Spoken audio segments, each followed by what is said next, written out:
역대상 20장 1절에서 8절 말씀 다 같이 한 목소리로 받도록 읽겠습니다. 해가 바뀌어 왕들이 출전할 때가 되매 요압이 그 군대를 거느리고 나가서 암몬 자손의 땅을 격파하고 들어가 랍바를 에워싸고 다윗은 예루살렘에 그대로 있더니 요압이 랍바를 쳐서 함락시키매 다윗이 그 왕의 머리에서 보석 있는 왕관을 빼앗아 중량을 달아보니 금 1달란트라. 그들의 왕관을 자기 머리에 쓰니라. 다윗이 또 그 성에서 노략한 물건을 무수히 내오고 그 가운데 백성을 끌어내어 톱과 쇠도끼와 돌서래로 일하게 하니라. 다윗이 암몬 자손의 모든 성읍을 이같이 하고 다윗이 모든 백성과 함께 예루살렘으로 돌아오니라. 이후에 블레셋 사람들과 게셀에서 전쟁할 때 후사 사람 십부개가 키가 큰 자의 아들 중에 10배를 쳐 죽임에 그들이 항복하였더라. 다시 블레셋 사람들과 전쟁할 때에 야일의 아들 엘하난이 가드 사람 골리앗의 아우 라흐미를 죽였는데 이 사람의 창자루는 배틀째 같았더라. 또 가드에서 전쟁할 때 그곳에 키 큰 자 하나는 손과 발에 가락이 6씩 모두 24이 있는데 그도 키가 큰 자의 소생이라. 그가 이스라엘을 능욕함으로 다윗의 형 시므아의 아들 요나단이 그를 죽이니라. 가드의 키 큰 자의 소생이라도 다윗의 손과 그 신하의 손에 다 죽었더라. 아멘.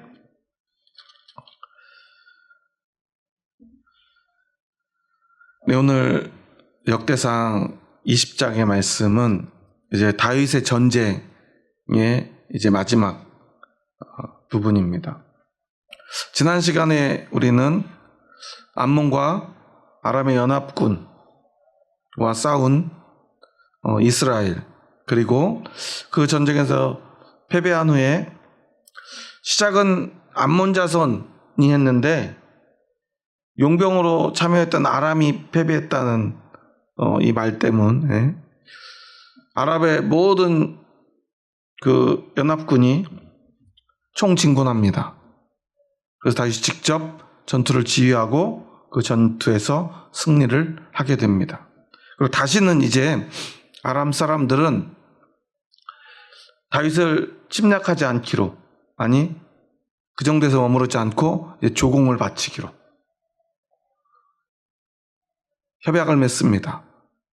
그 전쟁이 끝나고 이제 시간을 조금 보낸 후에 다윗은 오늘 해가 바뀌어 왕들이 출전할 때가 되매 이제 요압을 보내서 어디를 칩니까? 이 전쟁의 시작이었던 암몬을 칩니다. 우리가 사실 먼 이스라엘, 지금하고도 또 다른 고대 이스라엘의 정세나 주변 환경을 잘 모르다 보니까 이런 말씀들을 보면 사실 좀 잘 피부에 와닿지 않죠. 도대체 암몬은 어디고 아람은 어디고, 암몬이랑 아람이 어떻게 다른지, 에돔은 어디고 모압은 어딘지, 도대체 블레셋은 뭔지 참 헷갈리죠. 이게 이스라엘이라고 하는 나라는요, 사방이 적군으로 둘러싸여 있어요. 우리나라도 사실 좀 비슷하죠. 우리나라는 저 서쪽엔 어떤 나라가 있죠? 그렇죠, 그 나라. 배도 맨날 오고. 중국이 있고요. 또 오른쪽 또 아래쪽에는 일본이 있죠. 또 뭐 조금 살짝 걸쳐 있지만 저 위에는 그렇죠, 러시아. 물론 그 옆에 또 몽골도 있죠. 몽골은 직접 다 있지 않으니까요. 그리고 무엇보다 우리 위에는 그 북쪽 그 나라가 있잖아요. 이스라엘도 비슷해요. 남유다가 있고요. 북이스라엘이 있고요. 그 바로 동편에 오른쪽에 딱 한가운데 암몬이 있어요. 그 위에는 아람이 있고요. 암몬의 아래쪽에는 모압이 있어요. 그리고 그 아래쪽에는, 남쪽에는 에돔이 있죠. 그리고 이제 이 해변을 따라 서쪽에는 정확하게 나라라고 하긴 참 어려운데 오늘도 나오는 어떤 사람들이죠? 블레셋 사람들이 이렇게 해변에 한 나라를 딱 만들지 못하고요. 사실은 몇 개 부족들이 이렇게 흩어져 있었어요. 참 이게 전쟁이라는 게 애매한 게, 전쟁은 보통 누구와 누구의 싸움이죠? 나라와 나라의 싸움이죠. 여러분 일본 사람하고 싸워본 적 있어요? 없죠. 근데 여러분 일본 사람들 좋아해요? 뭐 이거 좀 분쟁이 될 만한 문제일 수도 있는데, 한국 사람들의 아주 특이한 특징, 우리나라 사람이 말하는 게 아니라 그 미국이나 유럽 사람들이 이 한국이라고 하는 나라 이 사람들의 특징을 이렇게 공부하다 보면 정말 제일 특이하게 생각하는 게 한 가지 있대요. 그 뭐냐면 세계 모든 나라들이 무시하지 못하는 일본을 그 누구보다 제일 무시하는 사람들이 한국 사람들이래요. 보면은 물론 지금은 한국이 많이 부강해졌지만 옛날에는 어때요? 한국은 진짜 아무것도 아니었잖아요. 근데 그때도 한국을 아는 사람들은요, 저기 보면은 참 가난하고 힘도 없는데, 근데 그 사람들은 어쨌거나 뭐 일본을 그냥 대놓고 무시를 한대요. 뭐라고 불러요? 차마 제 입으로 말할 수 없어요. 중국이요, 아무리 자기들이 대국이라고 그래도 우리는 중국을 뭐라고 불러요? 그렇죠. 왜 그렇게 불리게 됐는지 뭐 설이 여러 가지 있어요. 그렇죠. 어떤 게 맞느냐는 중요하지 않아요. 우리가 그들을 그렇게 우습게 본다는 거예요. 중국 보면은 뭐 한글도 자기네 거라고 그러고 한복도 자기네 거라고 그러고 한국 자체가 자기네 나라라고 하잖아요. 그러면서 한국 사람들 되게 싫어한대요. 왜 싫어하냐고 물어보니까, 야 니네 한국 사람들 공자가 한국 사람이라고 그런다면서 그런대요. 여러분 공자가 어느 나라 사람이죠? 아무도 공자를 한국 사람이라고 욕심내지 않아요. 한국 사람들은. 그런데 중국 사람들은 진짜 이 말이 아주 만연해 있나 봐요. 당연하게 한국 사람들은 공자를 한국 사람이라고 우긴다고, 그것 때문에 굉장히 분노하더라고요. 근데 한국 사람들은 그거를 관심도 없고 알지도 못해요. 그래서 오죽하면 이제 중국 유튜버가 한국에 직접 와가지고 진짜 한국 사람들이 공자를 한국 사람이라고 하는지 두고 보겠다고, 가만두지 않겠다고 와서 지나가는 사람들한테 막 물어봐요. 공자 어느 나라 사람이에요? 공자 중국 사람 아닌가요? 당연하잖아요. 단 한 명도 공자를 한국 사람이라고 하는 사람이 없으니까 처음에 이상하다 하다가 나중에는 우리가 잘못 알고 있었나 봐요. 그러면서 막 얘기를 마무리 짓더라고요. 그렇게 한국 사람들은요, 주변 나라 우리보다 사실 더 잘 살거나 더 크거나 힘이 세거나 상관하지 않아요. 그들을 무서워하지 않아요. 정작 한국은 5,000년 동안 수천 번의 침략을 당했잖아요. 그들을 두려워할 법도 한데 무서워하지 않아요. 그런데 그런다고 여러분 중국 사람하고 싸우나요? 일본 사람 만나자마자 뭐 멱살이라도 잡나요? 그러지 않지요. 왜냐하면 그 싸움이라고 하는 것, 전쟁이라고 하는 것은 나라와 나라의 문제이기 때문에 그래요. 그러다 보니까 사실 이스라엘 역사에서도 사실 그런 좀 어려운 면이 있어요. 어떤 면이냐면, 예를 들어서 오늘 암몬과의 전투는 어때요? 이스라엘이라고 하는 나라와 암몬이라고 하는 나라가 싸우는 거예요. 어쨌거나 개인적인 감정도 좀 있었죠. 지난 시간에 지지난주에 우리가 배웠던 이 암몬의 왕이, 새로운 왕이 자기 아버지의 죽음을 애도하면서 다윗이 보낸 사절단을 무시하고 그들을 수치스럽게 만들었죠. 사실 좋은 말 하러, 위로하러 왔잖아요.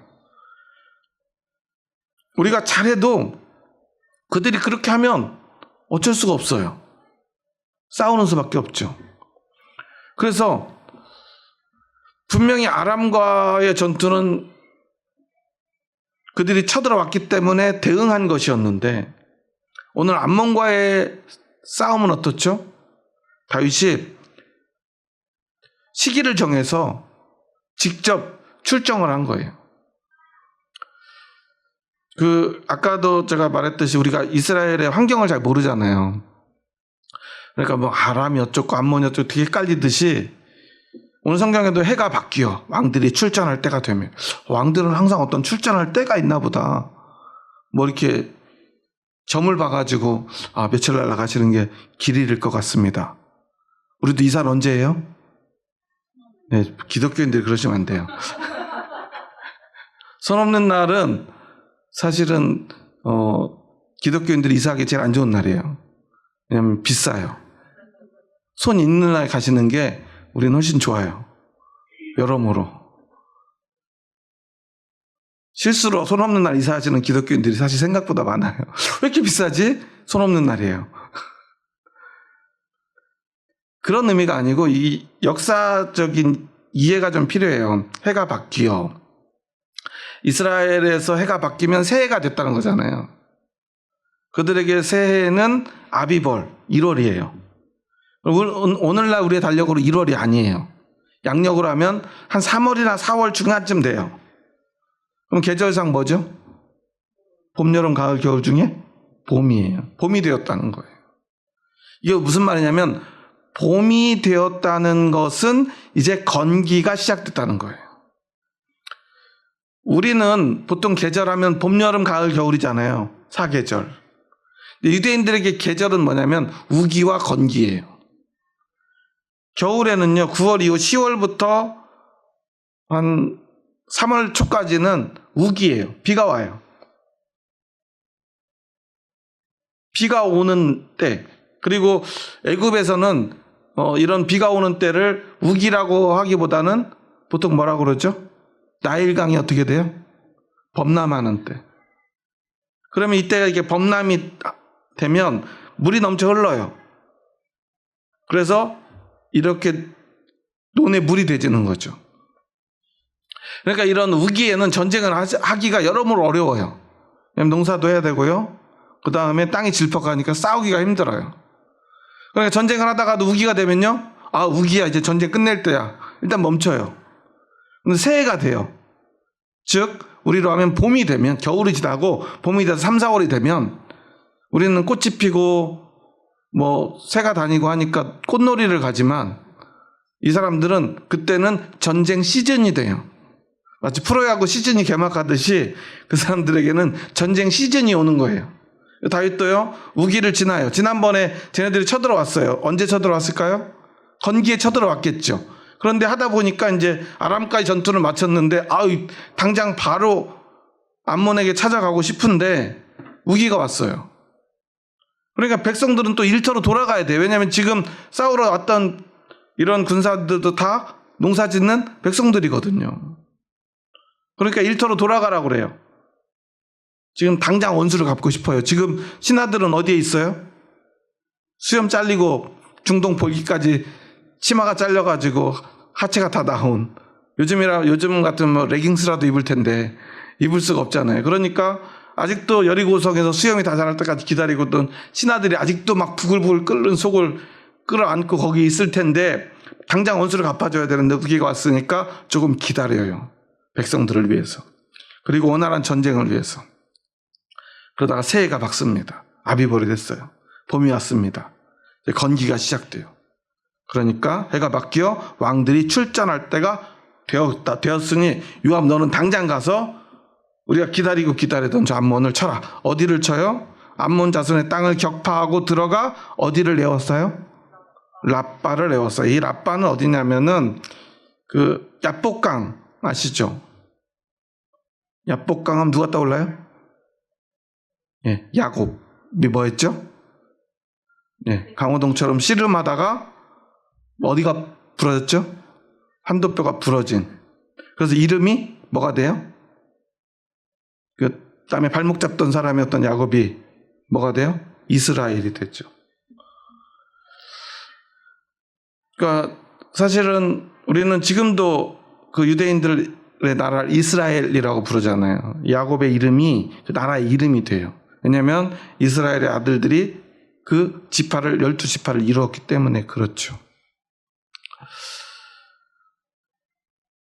이스라엘이라고 하는 그 이름에는 엘, 하나님의 이름이 들어가 있어요. 그 하나님이 주신 이름이기 때문에 그래요. 그런데 이 야복강 건너에 이 암몬의 수도인 이 라빠가 있습니다. 그리고 그들은 그냥 단지 요 앞에 있는 국경에 있는 암몬 자손을 치려는 게 아니에요. 그들의 그 국경을 넘어서서 이 야복강을 건너서 그들의 수도인 라빠까지 들어가서 그들을 공격해요. 그래서 라빠는 2개의 성으로 되어 있는데 그 성 2개 모두를 다 함락시켜버려요. 왜 이렇게까지 했을까요? 그들은 아주 철저하게 유린해요. 이제까지 이스라엘에는 없었던 일이에요. 이스라엘이 어떤 나라를 일부러 쳐들어간 기록들이 이제까지 있었나요? 여러분 기억이 잘 안 나시죠? 왜냐하면 웬만하면 어떤 나라를 침략하지 않기 때문에 그래요. 대부분 이스라엘의 전투는 누군가가 쳐들어오면 막아내는 형태였어요. 대부분 어디서 싸워요? 들판에서 싸워요. 들판에서 싸우는데 병력이 부족할 때는 산으로 유인을 하거나 아니면 밤에 몰래 쳐들어가죠. 대부분 이런 전투들이 계속됐는데 이때는 지금 어떻게 싸워요? 이 요압이라고 하는 가장 유능한 장수를 보내가지고 그들의 적진 한복판에 그들의 성을 공격하는 공성전을 펼쳐요. 이스라엘이 사실은 한 번도 해본 적 없는 전투예요. 그렇게 아주 이제까지 한 번도 없었던 역대 가장 큰 전쟁을 치러요. 그런데 여기서 더 중요한 건 뭐냐면 이 전쟁은 나라와 나라의 전쟁이었어요. 물론 이전에도 암몬과 아람의 연합군이 쳐들어왔을 때도 싸웠지만 그때는 사실 그들이 연합군이 더군다나 2개 나라가 모여가지고 힘을 합쳐서 쳐들어왔으니까 싸운 거긴 하죠. 그렇지만 이스라엘이라고 하는 나라와 암몬이라고 하는 나라가 더군다나 먼저 이스라엘이 쳐들어가서 그 나라를 완전히 점령하려는 그런 싸움은 아니었어요. 어떻게 보면 그 전쟁 자체도 암몬이 너무 무서우니까 다윗의 신하들한테 그렇게 하고 나니까 다윗이 생각보다 별것 아니라고 생각했는데 일을 저질러 놓고 보니까 무서운 마음이 들어가지고 에이 이러다 큰일 나겠다. 차라리 우리가 먼저 쳐들어가자. 일단 한번 찔러본 거죠. 이스라엘을 침략해가지고 이스라엘을 점령하겠다고 나선 게 아니잖아요. 그런데 이 전투는 달라요. 다윗이요 암몬을 완전히 없애버리겠다는 의지를 가지고 싸운 전투였다는 거예요. 그런데 참 이상한 일이 벌어지죠. 1절 말씀은 다시 한번 읽어볼게요. 중요한 내용이 많이 있으니까요. 해가 바뀌어 왕들이 출전할 때가 되매 요압이 그 군대를 거느리고 나가서 암몬 자손의 땅을 격파하고 들어가 라빠를 에워싸고 다윗은 예루살렘에 그대로 있더니 요압이 라빠를 쳐서 함락시키매. 여기 생략된 게 뭔지 기억나시나요? 다윗이 지금 어디 있어요? 예루살렘에 그대로 있어요. 근데 지금 어떤 전투를 하고 있죠? 공성전을 하고 있잖아요. 공성전에서 죽은 아주 유명한 장수가 있죠. 누구죠? 밧세바의 남편. 누구? 우리야. 우리야가 공성전에서 제일 위험한 전투에서 제일 앞장서서 나가 싸우다가요. 그 성 아래에서 죽게 돼요. 여러분 성을 지키는 것과 성을 함락하는 것 중에 어떤 게 더 어려울까요? 그렇죠. 적어도 한 20배 정도 이상의 병력차가 나야 된대요. 그런데 이스라엘은 사실 그 정도로 많은 군사가 없거든요. 더군다나 그렇게 우리야가 물론 어떤 의도를 가지고 치열한 전투에 이렇게 보내가지고 자연스럽게 죽게 만들긴 했지만 그 정도로 이 전쟁이 치열했다는 사실이에요. 그런데 지금 다윗은 어디에 있어요? 예루살렘에 있어요. 그러니까 이 본문을 보면요, 역대상이 어떤 의도로 쓰여졌는지를 알 수 있죠. 역대상은 바벨론 포로로 잡혀간 이스라엘 백성들에게 우리 민족의 자긍심과 또한 하나님의 백성으로서의 그 신앙을 고취하기 위한 목적으로 기록된, 그렇게 포로로 잡혀갔지만 우리가 다시 돌아와서 우리가 누구인가, 이 나라는 어떤 나라인가를 분명하게 보여주기 위한 목적으로 기록된 말씀이라는 거예요. 그래서 사무엘 상하와 열왕기 상하의 말씀이 압축되어 있는 게 이 역대상의 말씀인데, 그건 사실 몇 가지가 생략되어 있어요. 예를 들어서 북이스라엘의 역사가 생략되어 있어요. 그리고 또 별로 신앙적이지 못한 안 좋은 부정적인 내용들이 다 생략되어 있어요. 그러니까 그렇다고 거짓말을 쓸 수는 없어요. 편집하는 것은 이게 사기치기 위한 게 아니에요. 목적이 분명한 거죠. 그런데 이 중요한 내용을 빼먹을 수는 없어요. 다윗이 밧세바를 간음한 것. 그렇다고 또 이 진짜 신앙적으로 지금 막 중요한 내용을 쓰는데 갑자기 여기서 그런데 다윗은 예루살렘에서 뭐 이런 내용을 밧세바가 어쩌고 목욕하는 걸 훔쳐보고 이런 거 쓰면 어때요? 뭐하고 비슷해요? 우리가 주일학교에서 아이들 가르치는데, 여러분 오늘은 다윗이 밧세바의 목욕하는 걸 훔쳐보고 있었어요.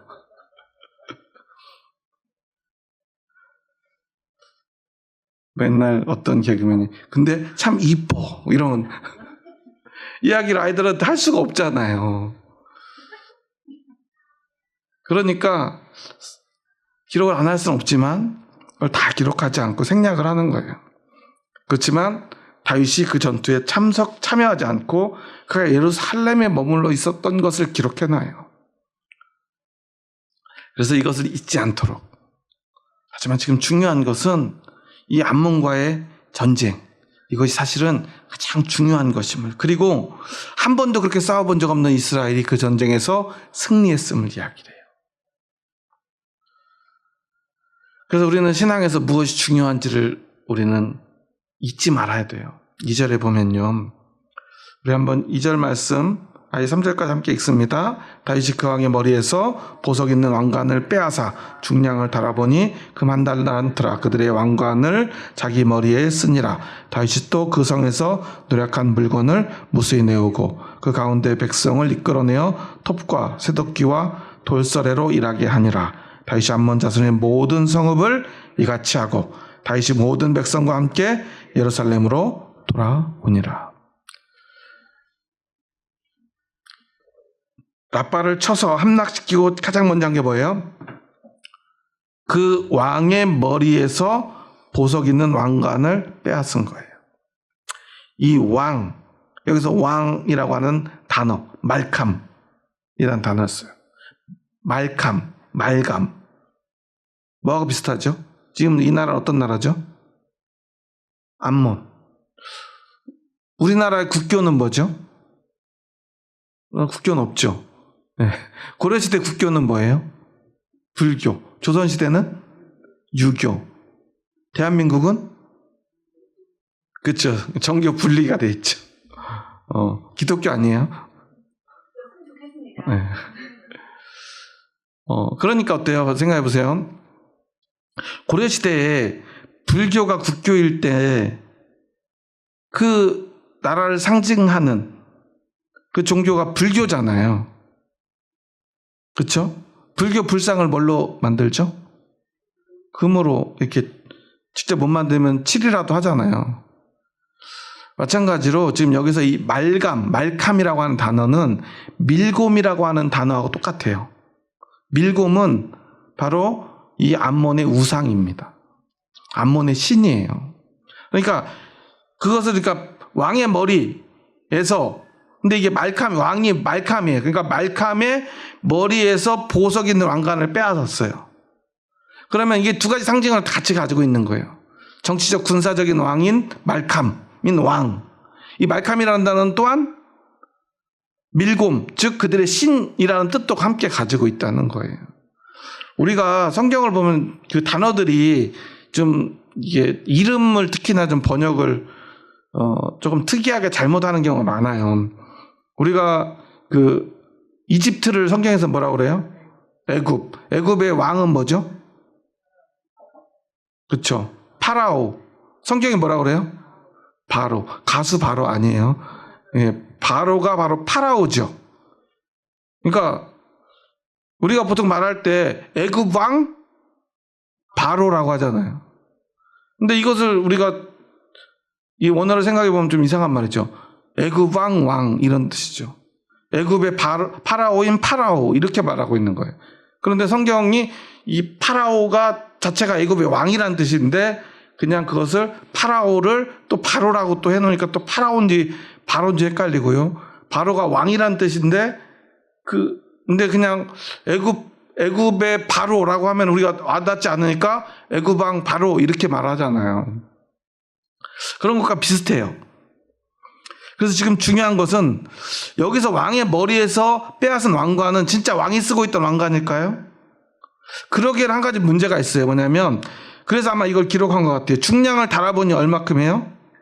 금 한 달란트. 그러니까 몇 킬로 정도 될까요?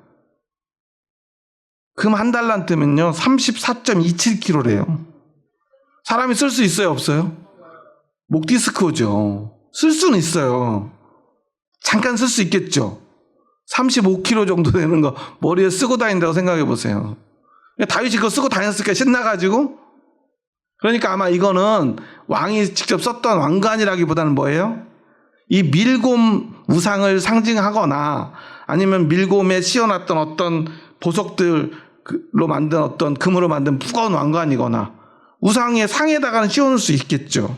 아니면 그거 자체가 이 왕관이라는 것 자체가 밀곰 우상이 아닐까라고 해석하기도 해요. 그게 뭐가 됐든 그냥 단순한 왕의 왕관을 뺏어서 다시 신나서 쓰고 다닌 게 아니라는 거예요. 34kg짜리 왕관을 사람이 쓰고 다닐 수가 없으니까요. 아무리 금에 대한 욕심이 많아도요. 물론 그런 거 집에다 장식장에 하나 넣어놓으면 좋으시겠죠. 요즘은 얼마 정도 하죠? 34kg짜리 금이라 상상이 잘 안 되는데요. 어떤 정치인들은 두꺼비 같은 거 만들어 놓는다고 하는데 우리는 그런 거 본 적이 없잖아요. 다윗이 금에 대한 욕심을 낸 게 아니에요. 누구와 누구와의 전쟁에서 승리한 거라는 걸 보여주는 거예요.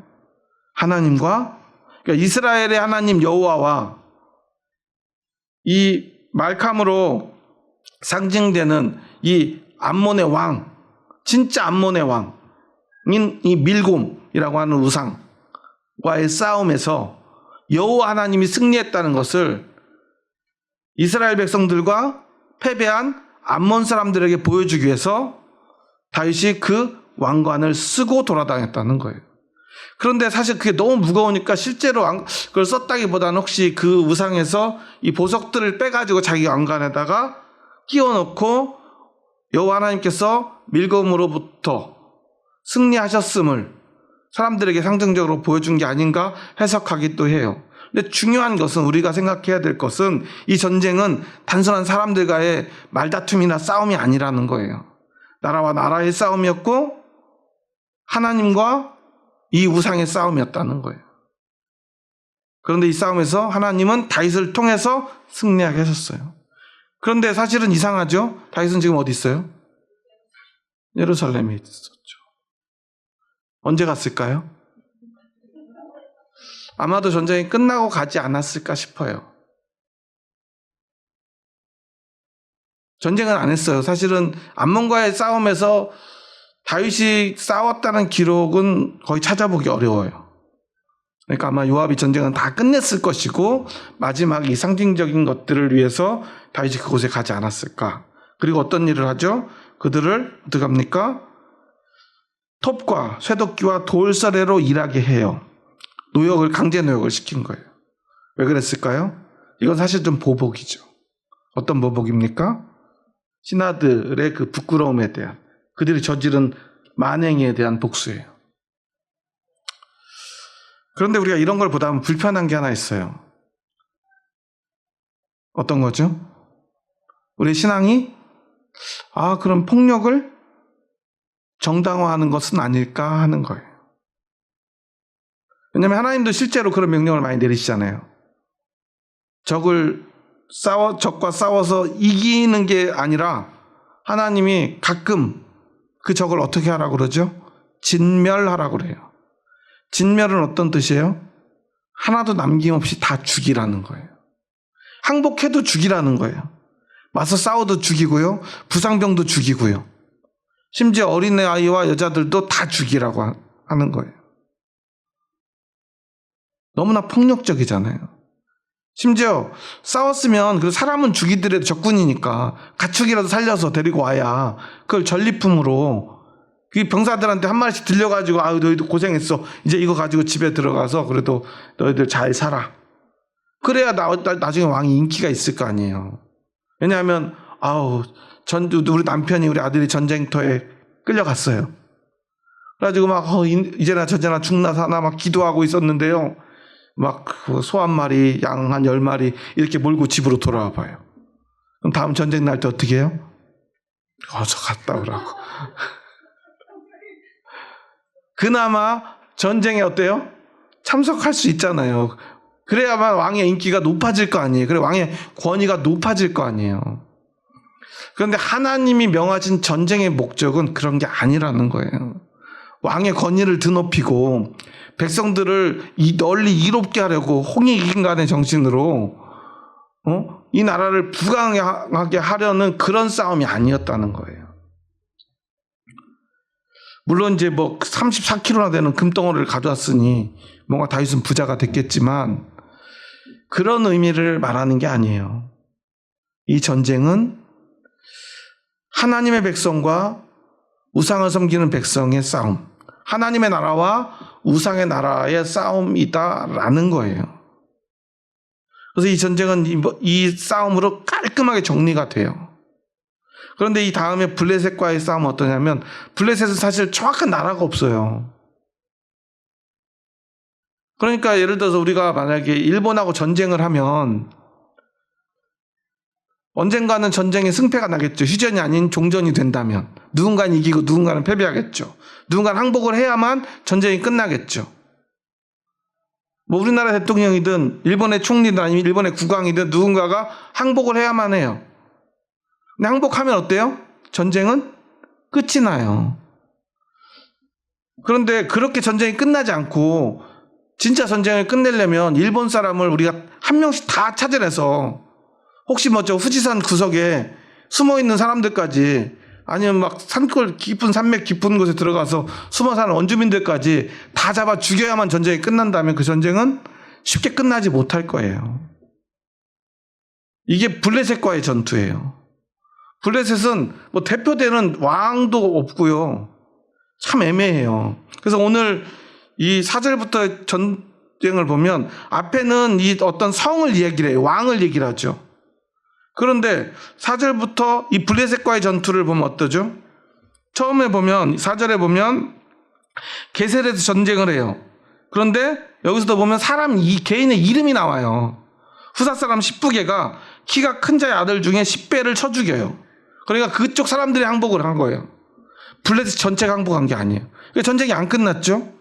다시 5절에 보면 블레셋 사람들과 또 전쟁할 때 야일의 아들 엘하나니 가드 사람 골리앗의 아우 라흐미를 죽였는데 그 사람의 창자루가 배틀째 같았대요. 그러니까 뭐예요?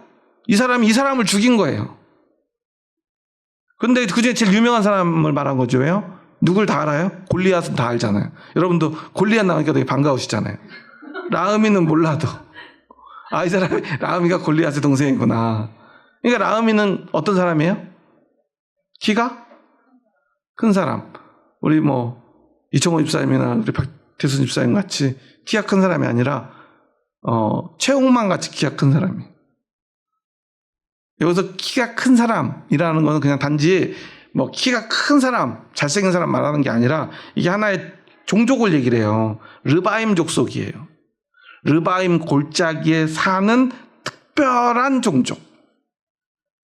한마디로 뭐예요? 거인족. 블레셋의 용사들. 그러니까 블레셋의 장수들은 대부분 다 뭐예요? 이 르바임 족속에서 나왔어요. 이 사람들은요 유전적으로 키가 커요. 우리가 흔히 말하는 거인증하고 좀 달라요. 물론 뒤에 보면 우리 6절엔 누가 나오죠? 손가락, 발가락이 몇 개인 사람이 나와요? 키 큰 자 하나가 있어요. 이름도 말 안 해요. 그런데 이름은 모르지만 그 사람이 특이해가지고 그 사람의 모습을 표현하는데 손과 발에 가락이 6씩 있어요. 원래는 몇씩 있어야죠? 5씩, 20개가 되는 24개래요. 그러니까 그게 얼마나 특이했는지 사람들이 확 띄었나 봐요. 키가 큰데요, 손가락, 저 사람들, 저 거인들은 저렇게 손가락이 6개, 발가락 6개이기도 하구나. 그랬던 것 같아요. 이건 사실은 좀, 과학적으로 보자면 좀 잘못된 표현이에요. 무슨 말이냐면, 여기서 이런 표현을 한 거는 아마 그들이 거인증은 뭐죠? 비정상적으로 뭔가 몸이 자라는 어떻게 보면 약간 병 같은 거예요. 그래서 거인증에 걸리면 어떻게 돼요? 키가 막 비정상적이라기보다는 우리가 생각할 때 상상 이상으로 막 자라나요. 그러면서 어떻게 되죠? 몸이 망가져요. 이게 거인증이에요. 이거는 르바임 족속들과는 다른 문제예요. 우리 보통 사람들도 거인증에 걸릴 수 있어요. 원래 유전적으로 거인으로 태어난 게 아니라 거인증이라고 하는 증상으로 커지는 거예요. 그런 사람들은 막 힘이 세지기도 하지만 몸이 함께 쇠약해져요. 그래서 보통 이렇게 그런 증상으로 손가락도 막 자라다 보니까 손가락 6개가 되기도 하고 하는 증상을 그런 걸로 본 건데 이거는 과학적으로 맞지 않은 게 그렇다면 그들은 이런 용사가 될 수 없어요. 그런데 그때 당시엔 어때요? 그런 과학적 지식이 부족했기 때문에 이런 것들을 이렇게 기록했다라는 거예요. 우리는 이런 부분들을 알 필요가 있어요. 우리는 성경을 그냥 모든 말씀이 하나님의 말씀이니까 정말 하나도 틀린 게 없고 잘못된 게 없으니까 이런 말씀 하나하나도 다 이걸 과학적으로 분석하려고 하는데 이건 사실 과학적으로 보자면 거인증과 거인 족속으로 태어나는 것을 조금 혼동한 문제이기 때문에 잘못된 표현이 맞아요. 우리는 이런 부분들을 조금 분별할 필요가 있어요. 그런데 모두가 그렇게 다 24개의 가락을 가진 게 아니라 이 사람이 그랬던 거예요. 그러니까 거인 중에 그런 사람이 있었던 거예요. 저도 사실은 손가락 한쪽이 6개거든요. 여러분도 모르셨죠? 알았어요? 저도 오른손이 손가락이 6개예요. 그렇게 태어나가지고 어렸을 때 어머니가 수술을 해줄까 말까 막 저한테 심각하게 물어보길래 저는 이제 단순히 수술하는 게 무서워서 어머니 저는 괜찮습니다. 너무 우리 어머니가 되게 대견하게 보시더라고요. 그렇게 타고났는데 수술하는 게 너무 무서우니까 저 괜찮습니다. 타고난 대로 살아야지 뭐 수술을 하냐고. 지금까지 그러고 살고 있는데요. 뭐 사실 그렇게 큰 어려운 수술 아니었다고 하더라고요. 진작 알았더라면 좀 이른 나이 했을 텐데 잘 몰라서 되게 무서운 줄 알고 그냥 그렇게 타고난 어떤 한 거인이었던 거예요. 그런데 문제는 그가 어떤 일을 했는가 이름도 몰라요. 그런데 그가 한 일은 정확하게 기록해놨어요. 우리 한번 7절 8절 말씀 함께 읽습니다. 그가 이스라엘을 능욕함으로 다윗의 형 시므아의 아들 요나단이 그를 죽이니라. 가드의 키 큰 자의 소생이라도 다윗의 손과 그 신하의 손에 다 죽었더라. 중요한 2가지 이야기를 해놔요. 그가 이스라엘을 어떻게 했기 때문에 죽였어요? 능욕했기 때문에. 이스라엘은 어떤 민족이죠? 하나님의 백성들이에요. 그 나라는 어떤 나라죠? 하나님의 나라예요. 그런데 거인의 눈에는 어때요? 이스라엘 사람들이 어떻게 보여요? 그쵸, 조그맣게 보여요. 싸우면 한 주먹거리도 안 되는 거죠. 제가 지금도 생각나는 게 우리 초등학교 때인데, 초등학교 때 이렇게 같이 이제 저희 때는 한 반에 막 한 5, 60명씩 되던 때거든요. 그나마 저는 시골이라 1부, 2부, 오전반, 오후반은 없었어요. 근데 서울 사촌집에 가면은 거기는 아침 학교를 안 가요. 그래서 어디는 학교도 안 가냐. 나는 오후반이야. 오후반이 뭐야? 그랬더니 하도 학생이 많으니까 한 반에서 오전에 수업하는 학생, 오후에 수업하는 학생이 있어요. 우리는 그래도 한 반에 한 60명씩 된다고 되게 사람 많이 사는 동네, 그 읍내는 아니지만 면 소재지라고 자랑하고 살았는데 서울에 와보니까 뭐 그냥 한 반에 그냥 다 못 들어가가지고 오전, 오후 수업을 나눠서 하더라고요. 그런데 그렇게 학생들이 많을 때니까 별의별 아이들이 많잖아요. 근데 어렸을 때는 남자보다 누가 더 커요? 여자가 더 커요. 근데 그 남자들은 어때요? 자존심이 있죠. 싸우면 어때요? 임전무퇴. 절대 지지 않으려는. 더군다나 누구한테? 여자한테. 지면은 옛날 어른들은 큰일 난다고. 제가 표현할 수는 없지만 그런 표현들을 막 썼단 말이에요. 그러니까 제 친구 중 하나가 여자애하고 싸움이 붙었어요. 근데 누가 봐도 이 싸움은 불보듯 뻔했어요. 여자애가 머리 하나 더 컸거든요. 어깨도 더 넓었어요. 그런데 남자애는 지지 않으려고. 남자니까 용감하게 나갔죠. 그런데 그 뒤에 상황은 정말 처참했어요. 교탁 앞에서 여자아이가 남자를 쳤는데요. 그 분단의 모든 책상이 뒤로 넘어지면서 그 아이는 저기 뒤에 있는 벽에까지 날아갔어요. 그 친구는 아파서 그랬는지 창피해서 그랬는지 한참 동안이나 고개를 못 들더라고요. 저희 죽은 줄 알았어요. 나중에 괜찮아 그러고 갔더니요. 저리 가래요. 빨리 저리 가래. 창피해서 고개를 못 들고 있어요. 그러니까 어때? 아무리 여자라도 이렇게 키가 크고 덩치가 크면 어때요? 남자애가 싸우면 안 돼요. 그 친구는 그때 그 충격이었는데 지금 목사님이 돼가지고 열심히 목회를 하고 있어요. 그런데 하물며요. 전쟁터에서 더군다나 지금처럼 총이 있습니까? 포가 있습니까? 힘으로 맞붙어 싸워야 되는 그곳에서 배틀체 같은 보통 사람은 여럿이 들어야 되는 큰 창자를 혼자 막 휘두르는 거인과 조그마한 이스라엘 백성들이 싸우는데 어떻게 그게 안 무섭고 또한 안 무시가 되겠어요. 그러니까 그 당연하게 무시하고요. 멸시하고요. 그들을 비웃어요. 그런데 어떻게 됩니까? 그런데 다윗의 형 시므아의 아들인 요나단이 그를 그냥 바로 죽여버려요. 그뿐만 아니라 8절을 보면 가드의 키 큰 자의 소생이라도 다윗의 손과 그 신하의 손에 어떻게 했어요? 다 죽었더라. 그러니까 이 블레셋과의 싸움은 되게 사실 골치 아팠어요. 그러니까 그 왕이 나와가지고 뭐, 야, 우리 장수와 너희 장수와 한번 싸워보자. 아니면 성을 딱 지키고 있다가 성을 딱 침략해가지고 뺏기면, 아, 우리 패배했어. 이렇게 되는 게 아니라 어떻게 하고 있어요, 지금? 이 키 큰 자의 소생, 르바임 족속들, 르바임 골짜기에 살았던 그 거인들을요, 그들이 이끌고 있는 소규모 부대들을 다 찾아다니면서요, 하나씩 다 잡아 죽였던 거예요. 그러니까 전쟁이 끝나요, 안 끝나요? 끝나지 않아요. 그래서 우선 많이 죽였지만 이스라엘 역사를 보면요 계속 블레셋은 나와요. 그러니까 우리가 성경을 읽을 때 아 블레셋이 굉장히 큰 나라구나 생각하는데요. 지금 제가 이야기한 이방 나라들 중에 제일 작은 나라가 블레셋이에요. 지금은 뭐라고 불리죠? 블레셋이? 팔레스타인. 그러니까 그래서 이스라엘이 이렇게 팔레스타인을 공격하는구나. 잘못된 생각이에요. 지금 그 팔레스타인 지역 가자지구에 사는 팔레스타인은요 이 블레셋 사람들하고 아무 상관없는 사람들이에요. 그 사람들 역시 뉴스로 보면 어때요? 키 커요? 작아요? 조그만해요. 다 왜소해요. 거기 지금 팔레스타인 가자지구에 사는 사람들은요 이스라엘도 거기에 지금 2000년 동안 살지 않았어요. 이스라엘의 원래 거기는 텅 빈 나라였어요. 그래서 그 주변에 있는 난민들이 갈 데 없는 사람들이 몰려들어서 나라를 만들고 살았던 사람들이 이 팔레스타인, 지금의 팔레스타인 사람들이에요. 블레셋과는, 성경에 있는 블레셋과는 아무 상관도 없는 사람들. 이스라엘 백성들을 괴롭히지 않은 사람들이에요. 오히려 지금 이스라엘이 이 팔레스타인 사람들을 괴롭히고 있죠. 학살하고요. 얼마나 괴롭히는지요. 그냥 감옥에 가두는 것도 아니고 저쪽 구석에다가 몰아넣고요. 그 사람들의 직장은 저쪽 끝에 있어요. 중간에 통로 하나만 겨우 만들어 놔가지고요. 그 통로로 지나면서 온갖 모욕을 받아야 되고요. 감시를 받아야 돼요. 그리고 그렇게 멸시당하고요. 심지어는요. 아무 잘못도 없는 어린 아이들이 사는 그 민가에 미사일을 쏘고요.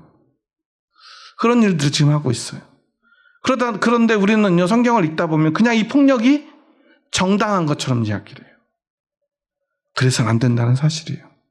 지금 이 다윗이 가드의 키 큰 자의 소생이라도 다 죽이고 그 신하들이 다 죽이는 것과 이스라엘 백성들이 이 암몬 자손의 성에 쳐들어가 가지고 그들을 에워싸고 격파한 것과는 지금은 다른 문제라는 거예요. 예수님이 오신 이후에 예수님을 통해서 우리에게 주신 복음은 어떤 거죠? 하나님의 은혜예요. 누구도 구원받습니까? 이방인도. 우리는 이방인이죠. 한국 사람 자꾸 착각을 해요. 우리가 이방인이 아닌 줄 알아요. 우리가 바로 이방인이에요. 제가 말티즈 한 마리를 12년 동안 키웠는데 예를 들어 산책을 나가면 정체성에 혼란이 오나 봐요. 강아지들이 와요. 와서 이렇게 냄새를 맡으면 막 되게 기겁을 해요. 왜 그래요? 지가 사람인 줄 아니까. 갑자기 개가 와가지고 이러는 게 너무 싫어해요, 우리 강아지가. 왜냐하면 사람하고만 살아가지고 얘는 태어나자마자 개하고 어미하고 분리돼가지고 사람하고만 살았던 거예요. 전 주인이 산책을 한 번도 데리고 나가지 않았던 거예요.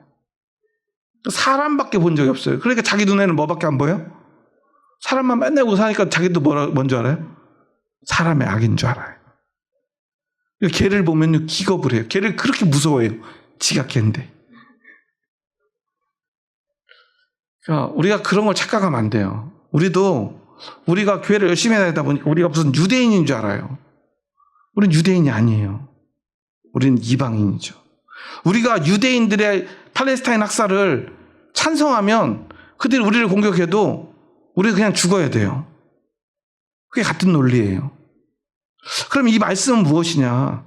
우리는 이걸 다시 생각해 봐야 돼요. 그럼 오늘 본문의 말씀은 어떤 의미를 가질까요? 솔직히 여러분, 오늘 본문에 있는 나온 이야기 중에서 우리가 앞에 또 얘기했듯이 생략되어 있지만 이 말씀에서 제일 나쁜 사람은 어떤 사람이에요? 다윗이죠. 그렇잖아요. 이 손가락, 발가락 24개인 사람이 잘못한 건 뭐예요? 잘못한 건 뭐예요? 전쟁터에서 적군을 향해 뭘 했어요? 적군을 능욕하는 말을 했어요. 잘했어요? 못했어요? 지금도 저기 38선에 가보면 대한민국의 대한의 권하들 방송으로 뭐 하고 있죠? 대북방송 뭐예요? 북한 비방방송해요. 그럼 북한에서 또 뭐 하죠?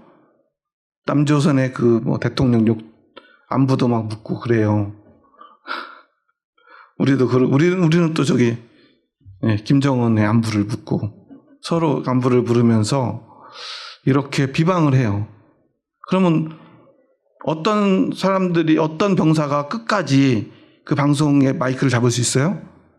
상대를 더 능수능란하게 비방을 잘하는, 오늘 말씀 들어보자면 능욕에 재능이 있는 병사들이 그 일을 하지 않겠습니까? 잘한 거죠. 전쟁터에서 상대방의 사기를 꺾고 우리 군의 그 기세를 살려주는 그 일을 한 거예요. 그 뭐가 잘못됐어요? 다윗은 어때요?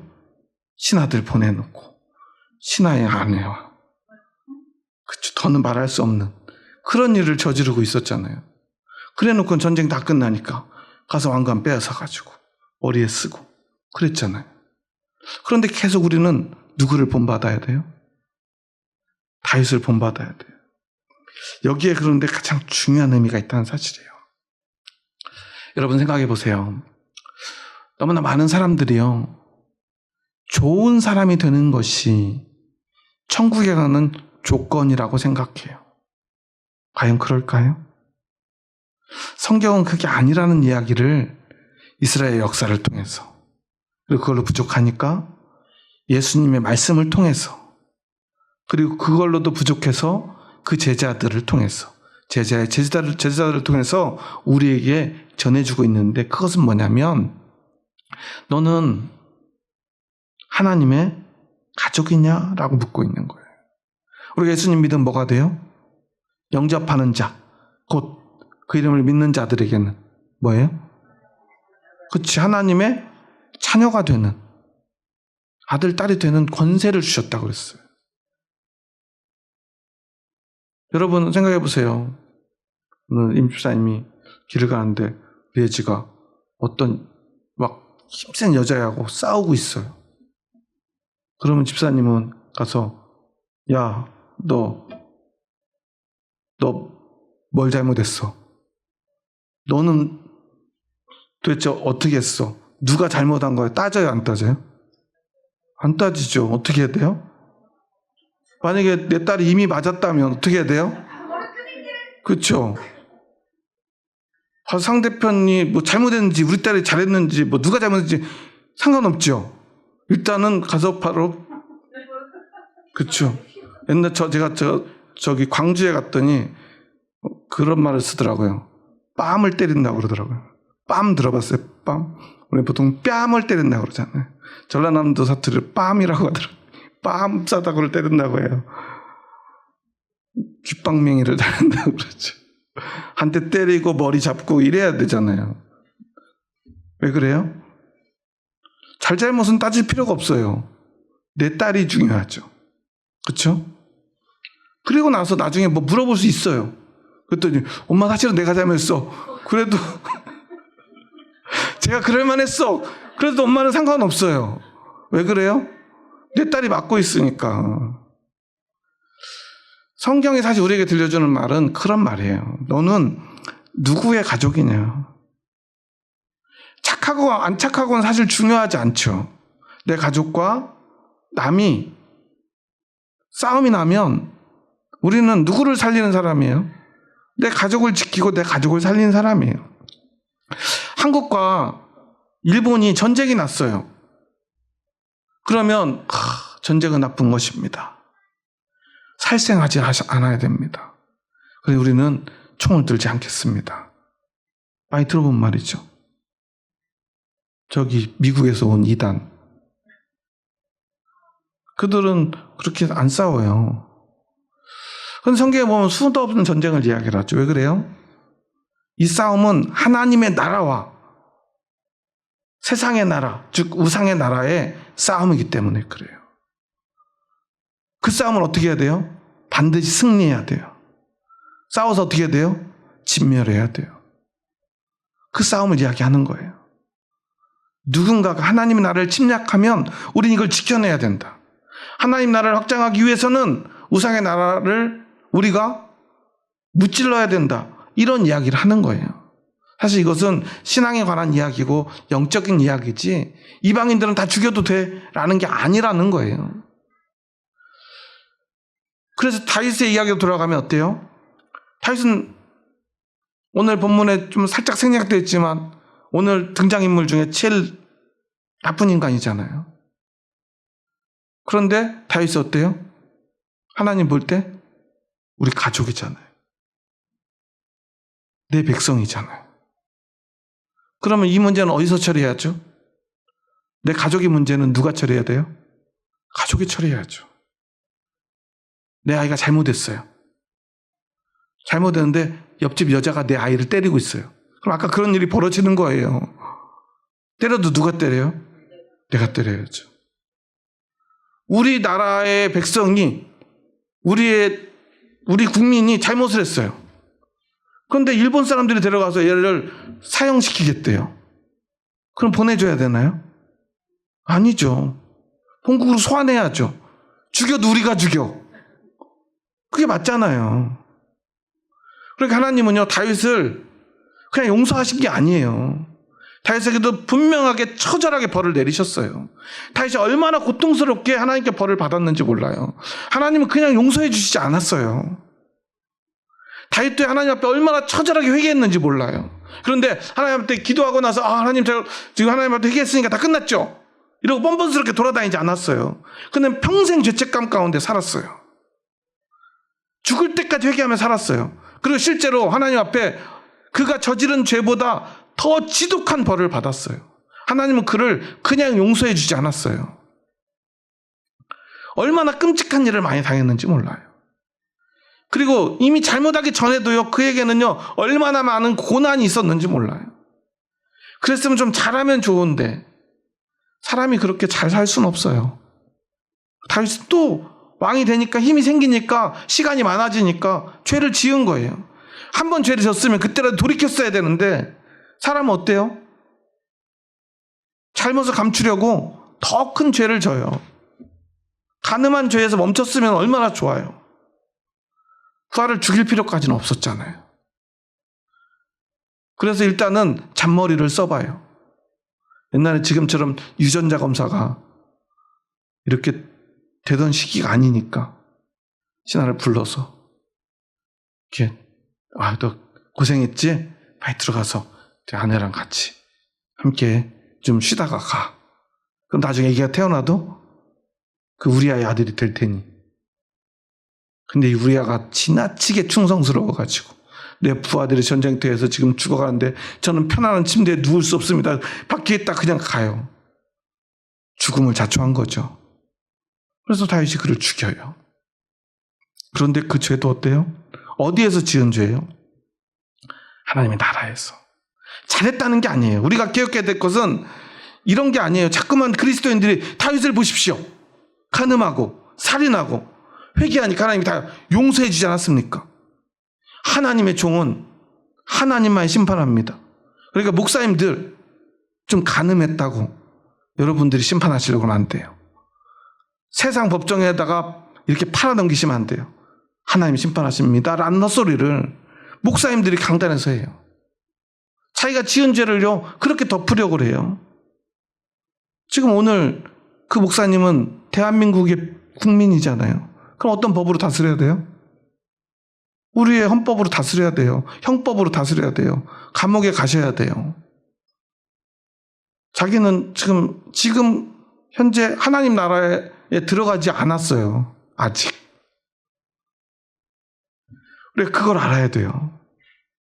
그런데 다윗은 왜 이렇게 됐을까? 그것은 하나님이 성경 말씀을 통해서 이 이스라엘이라고 하는 나라의 법과 역사를 우리에게 가르치려는 말씀이 아니라는 거예요. 성경은 어떤 말씀입니까? 하나님 나라 백성에 관한 말씀이에요. 무엇을 통해서? 실제적인 그 역사의 이면에 숨겨진 진짜 하나님 나라 백성으로서의 법과 질서, 그리고 그 구원의 역사를 우리에게 말씀하시는 거죠. 그래서 우리는 하나님 앞에서 무엇을 위해 노력해야 되는가? 아니, 사실 우리가 노력할 수 있는 건 없죠. 하나님 나를 선택하셔서 나를 자녀 삼으시고 하나님 나라의 백성 삼아 주시는 거예요. 그게 은혜예요. 그러면 우리는 그 법 아래서 사는 거예요. 우리가 잘못해도 누구한테 혼나요? 하나님 혼내시는 거예요. 그런데 이렇게 말하면 또 저 기독교인들 기독교인이라고 하지 않죠. 그렇죠. 기를 쓰지 않아요. 개를 쓰죠. 그런 사람들을 하면서 욕하는데 그들은 그럴 수 있어요. 왜냐하면 하나님을 두려워하지 않으니까요. 그런데 하나님의 백성들은 달라야 돼요. 여러분은 헌법이 무서우세요? 하나님의 법이 무서우세요? 그게 진짜인가요? 하나님의 법의 엄중함을 모르는 사람은요, 하나님의 백성으로서의 자격이 없어요. 하나님이 더 무서워야 돼요. 무엇보다요? 세상 법보다. 이 말은요, 우리는 세상 법하고 상관없어. 앞에서 이야기한 그 이상한 목사들, 차마 이런 말을 하면 안 되는데, 하여튼. 그런 이상한 논리를 막 하면서 세상 법정은 나를 심판할 수 없다고 막 소리치는 범죄자 목사들이 있어요. 그들의 말이 얼마나 우스운가 잘 생각해 보세요. 정작 그들이 지금 무서워하는 건 뭐죠? 세상 법에 단죄되는 게 무서운 거예요. 진짜 하나님의 백성은 어때요? 세상 법에 단죄되는 건 겁내지 않는 거예요. 그건 도망 다니는 게 아니에요. 상관없는 거예요. 내가 지금 무기징역을 선고받아도, 사형을 선고받아도 그건 두렵지 않은 거예요. 뭐가 두려운 거예요? 하나님의 심판이 더 두려운 거예요. 그래서 하나님 앞에서 올바르게 살아야 돼요. 혹시 잘못했다면 세상의 벌은 달게 받아야 돼요. 그렇게 해서 하나님께 용서받을 수만 있다면 말이죠. 그 어떤 시인은 하늘을 우러러 한 점 부끄러움이 없기를. 신앙에서 우러나온 말이에요. 이 세상 속에서, 이 혼란한 세상 속에서는 내 신앙의 양심을 지키는 게 너무 어렵고, 자신의 모습은 세상 사람들이 보기에는 참 아름다운 청년이고 멋진 사람이지만, 순수하고 착한 사람이지만, 자신의 모습은 하나님 앞에서는 너무나 부끄럽게 짝이 없어요. 이 나라와 이 민족을 위해서 목숨을 바친 사람들을 생각하면요, 자신의 신앙은 너무나 보잘것이 없어요. 그래서 부끄러운 거예요. 그가 세상에서는 얼마나 억울한 죽음을 당했습니까? 그 일본의 그 고문과 또 그 생체 실험의 대상이 돼가지고 그 젊은 나이에 억울하게 죽어갔어요. 하지만 그런 건 두렵지 않았던 거예요. 믿음이 있기 때문에 말이죠. 그게 믿음입니다. 다윗도 마찬가지예요. 세상 사람들 앞에서 부끄러워한 게 아니에요. 그 벌을 면하려고 막 애쓰고 도망다닌 게 아니에요. 하나님 앞에서 그 심판이 너무나 두려웠던 거예요. 그리고 어떤 고통스러운 순간이 와도 그는 그 모든 것들을 견뎌냅니다. 왜냐하면 세상에서 자신이 잘못한 것에 대한 벌은 달게 받아야 되기 때문입니다. 아들에게 쫓겨가고요, 아들이 자신의 후궁들을 범하는데도요, 그는 아무것도 할 수 없어요. 자신이 지은 죄보다 10배는 더 끔찍한 일이 자신에게 벌어졌지만 자신은 아무것도 할 수 없어요. 그 벌을 달게 받을 뿐입니다. 그나마 하나님 앞에서 울부짖었을 거예요. 하나님, 내가 이런 벌을 받아서라도 하나님 앞에 용서받을 수만 있다면. 다윗은 그런 모습으로 살았어요. 하나님 나라의 백성으로서, 하나님이 세운 왕으로서. 그래서 하나님은요, 그 부정한 다윗을 통해서 이방 나라와의 싸움에서는 승리하게 하신 것입니다. 왜냐하면 다윗이 내 백성이기 때문이에요. 누가 더 선하냐, 누가 더 옳으냐, 누가 더 고귀하냐의 싸움이 아니라는 거예요. 우리도 마찬가지예요. 여러분, 기독교인들이 더 착할까요? 비기독교인들이 더 착할까요? 이런 무의미한 우리는 논쟁을 하고 있어요. 누가 더 착합니까? 착한 사람이 더 착해요. 원래 별로 착하지 않은 사람이 교회 오면요, 믿으면요, 그 사람 교회 갔다가 갑자기 착해지지 않아요. 저는 그런 사람들 참 많이 봤어요. 그래서 예전에 저 그런 사람들하고 많이 싸웠어요. 야, 너 어떻게 교회 다니는 사람이 이럴 수가 있냐고. 그럼 사실은 그 사람은 원래 그런 사람이에요. 물론 바뀌어야죠. 돌이켜야죠. 어떻게 돌이키냐?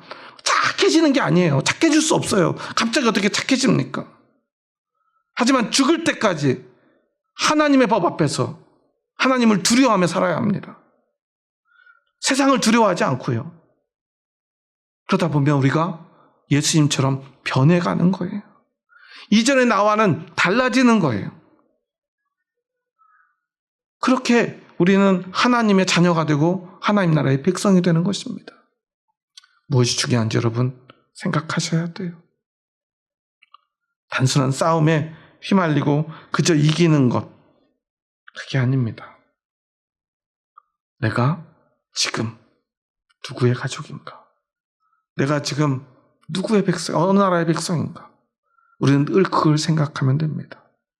하나님은 오늘 우리를 부르셨어요. 넌 내 가족이야. 넌 내 백성이야. 그래서 저는요, 우리 예수정원교회 목사로서 늘 가지고 있는 신념이 하나 있어요. 우리 교회 안에서 우리 가족으로 함께 하면서 저를 막 속상하게 하고 아프게 하는 분들은 어때요?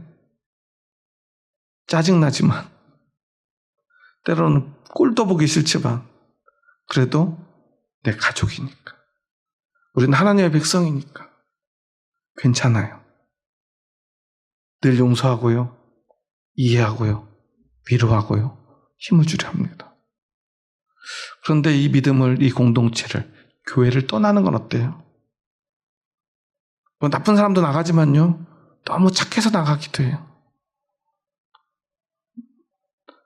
그럴 수 있어요. 오늘도 제가 서희랑 저녁 점심인지 저녁인지 하여튼 애매한 시간에 가서 밥을 먹는 고기 구워 먹으러 갔다가 옆 테이블에 딴 익은 얼굴이 있어서 보니까 예전에 제가 저희 아내를 떠나보내고 너무 슬퍼하니까 목사님의 그 슬픔이 너무 힘들다고 떠나신 그 여자 집사님이 계세요. 늘 사슴 같은 눈망울로 늘 눈물 흘리던 분인데 너무 힘들어 보이시더라고요. 그래서 교회를 떠나시겠다고 그래서 제가 그냥 떠나지 말고 꼭 좋은 기회로 바로 가시라고, 그래서 거의 3년 만에 만나가지고 제가 인사를 했더니 처음에 한참 쳐다보다가 이제 나중에 알아보시더라고요. 그래서 제가 첫 번째 물어본 게 교회 잘 다니고 계시죠? 그랬더니 잘 다니고 있대요. 다행히. 잘하셨다고, 건강하시라고 기도하겠다고 돌아섰어요. 그런데 아무리 착해도요, 아무리 마음이 어려서라도요, 믿음을 떠나면요, 그것은 악한 것입니다. 그것이 악한 거예요. 왜냐하면 그것은 오늘 그 손가락 발가락 6개여가지고 하나님 나라 백성들이고 하나님의 나라와 하나님을 능욕한 그 거인처럼 하나님을 대적하는 것이기 때문입니다. 나쁜 사람이 하나님 대적하는 게 아니에요. 하나님 나라 백성이 아닌 사람은 모두 하나님을 대적하는 것입니다. 예수님을 대적하고요, 멸시하는 것입니다. 우리는 이것을 기억해야 돼요. 그래서 우리가 가족들 위해서 기도해야 되는 것입니다. 가족이 함께 하나님을 믿지 않으면요, 누군가 하나님을 섬기는 백성인데 누군가는 하나님을 대적하는 원수가 돼요. 그럼 어떤 일이 벌어지죠? 가족이 원수가 됩니다.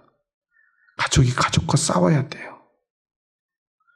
그러한 불행이 일어나지 않도록 우리는 기도해야 되는 거예요. 사랑하는 가족과 형제와 이웃을 위해서 그래서 기도해야 되는 것입니다. 우리가 왜 전도해야 됩니까? 사랑하는 이웃과 원수되지 않기 위해서. 나도 이방인이었는데 이제는 하나님의 백성이 되었잖아요. 그들을 하나님의 백성 되게 해야 돼요. 착한 사람 만들려고 하는 게 아니에요. 하나님의 백성이 되면 돼요. 그 다음에 착한 사람으로 살아야죠. 그렇죠? 우리나라 백성들 다 좋아하지 않잖아요. 우리나라 국민이라도 이번에도 어떤 부부가 막 불을 지르고, 물론 비관할 만하던데요, 그러면서 많은 사람들이 피해봤잖아요. 아파트가 다 불탔어요. 연쇄살인범들, 우리나라 국민이지만 우리가 얼마나 그 두려움에 벌벌 떨었습니까? 다 사랑할 수는 없죠. 그렇지만 아직 기회가 있잖아요. 남의 나라, 북한 사람, 일본 사람 아니잖아요. 먼저 우리의 백성이, 우리의 가족이 되어야 합니다. 그리고 이제 우리는 서로를 위한 착한 삶을 살아가야 되는 거예요. 다윗도 범죄했지만 다시 돌이키며 좋은 왕으로 살아갔던 것처럼 말이죠. 오늘 여러분은 누구의 가족입니까? 여러분 오늘 누구의 백성입니까? 어떤 나라의 사람입니까? 여러분은 하나님 나라의 백성이, 하나님 나라의 사람이 맞습니까? 여러분, 그것이 가장 중요합니다. 사실 우리가 구원받는 데는 그거면 충분합니다.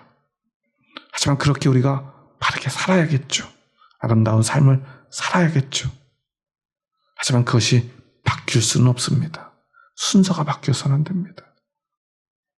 하나님 원수된 자로 아름답게 살아본들 하나님 나라에 갈 수 없다는 그 사실 기억하는 저와 여러분 될 수 있기를 주님의 이름으로 축원합니다. 기도하시겠습니다.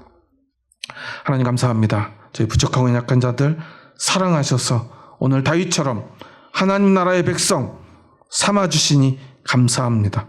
그리고 오늘 다윗의 손을 통하여 하나님 나라와 그의 백성을 능욕하는 자를 진멸할 수 있도록 허락하여 주시니 감사합니다.